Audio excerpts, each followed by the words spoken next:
I don't disagree with anything either of you have said. I think a lot of what we're talking about, I think of in terms of sort of three specific challenges. The first is income inequality, which we all hear a lot about, and I am increasingly convinced that it really is a problem. I used to be a bit more sanguine about it, saying, well, as long as everyone was doing better, the gaps themselves didn't bother me so much.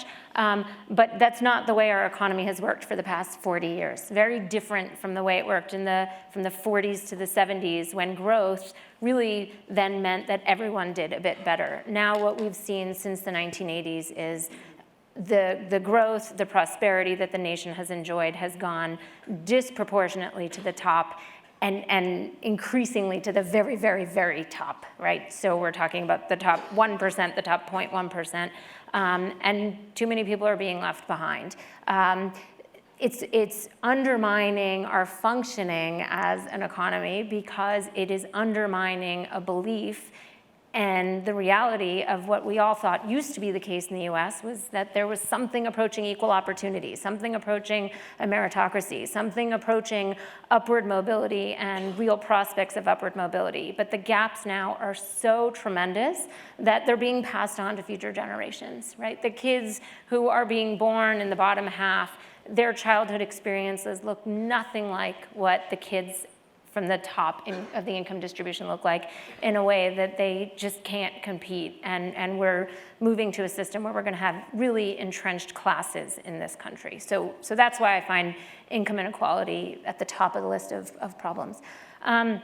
The other thing I worry a lot about is the decline in employment among prime age individuals in this country. So you talked about the recovery. We've had a great recovery. Unemployment rates are really low right now, but it's still the case that men in this country are working at levels far below what they've worked at in recent history. And what is it? Sorry to interrupt. Is it like something like 12% of prime age men are not working now? Yeah, but in particular, it's men without a college degree that we've seen the largest declines. So right now, 90% of men with a college degree are working, as compared to only 80% of men with a high school degree. It's even lower if you look at high school dropouts.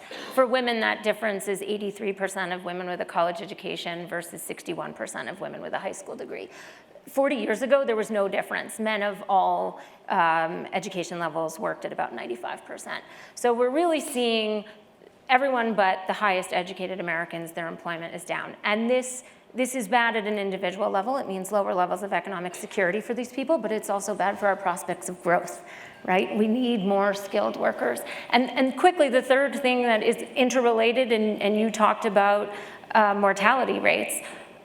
This has gone hand in hand with really sort of social despair among these same groups of people, right? So the folks who don't have college educations, we're seeing deaths of despair up from drugs and alcohol and suicide.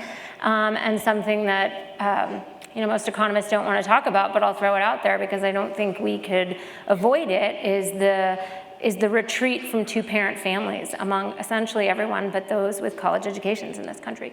So 85% of kids born to moms with a college education are still raised in two-parent families, and all of the tremendous advantages that family structure yields to kids. And the rate among those with some college or high school degree, so we're not talking about the teen moms, we're not talking about the high school dropouts, the middle group. In the past 20 years, the rate at which kids in those families are living in two-parent families has fallen from 84 to 60%. And that contributes again to these kids having different experiences, the men in those communities not being part of the workforce or family life, and just contributes to this social despair.